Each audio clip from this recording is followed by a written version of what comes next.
ద్వాదశ రాశుల్లో చివరిదైన మీనరాశి వారికి హేమలమినామ సంవత్సరం ఎటువంటి ఫలితాలను ఇవ్వబోతోంది అంటారు? ఇక చివరిగా మీనరాశి. ఈ రాశి వారికి 11 ఆదాయము, కేవలం 5 మాత్రమే ఖర్చు. అయితే కొనియాడేవారు ఇద్దరైతే దూషించేవారు 4. కానీ దూషించేవారు ఎక్కువగా ఉన్నారని మాత్రం ఆలోచన పెట్టుకోవద్దు. ఆలోచనని మీ మనసు నుంచి పక్కన నెట్టేయడానికి ప్రయత్నం చేయండి. అలా నెట్టేస్తే మెరుగైన పరిస్థితులు వస్తాయని చెప్పడంలో సందేహం లేదు. ఇక ఏప్రిల్ 10వ తేదీ మీ రాశికి అధిపతి అయినటువంటి గురువు కరెక్ట్గా మీ రాశికి 7వ స్థానంలో చక్కగా కనపడుతున్నాడు. వివాహమైన వారైతే దంపతి సమేతంగా ఆ గురుచంద్రుని దర్శించుకోండి. వివాహం కానటువంటి వారు ఒక్కరిగానే దర్శించుకోవడానికి ప్రయత్నం చేయండి. ప్రేమించేవారు ఉంటే వీలైనంత వరకు ఎక్కడో ఒకచోట నిలబడి ఆ గురుచంద్రుని దర్శించుకోండి.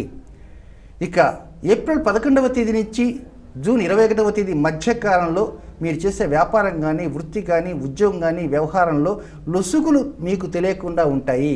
కనుక ఆ లొసుగుల్ని భర్తీ చేసుకోవటానికి లేక ఆ లొసుగులు లేకుండా చేసుకోవడానికి ఒక మెథాడికల్గా మీరు ప్రిపేర్ కావడానికి ప్రయత్నం ఉంటూ చేయండి.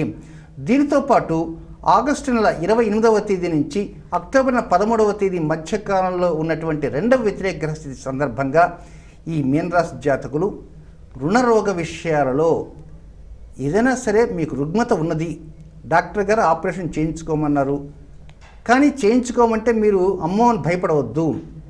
శస్త్రచికిత్స లాంటివి ఏమైనా ఉంటే వీలైనంత వరకు వైద్యు నిర్ణయం మేరకు వారు ఎప్పుడు చెబితే అప్పుడే వారు చెప్పిన ప్రకారమే పాటించండి. తూచా తప్పకుండా పాటించండి. వాయిదాలు వేయకండి. ఆ విధంగా వాయిదాలు వేసిన కొన్ని ఇతర సమస్యలు వస్తాయి. కనుక వైద్యులు చెప్పిన సమయంలోనే పాటించడం ప్రయత్నం చేయండి. అంత అనుకూలంగా పరిస్థితులు ఉంటాయి.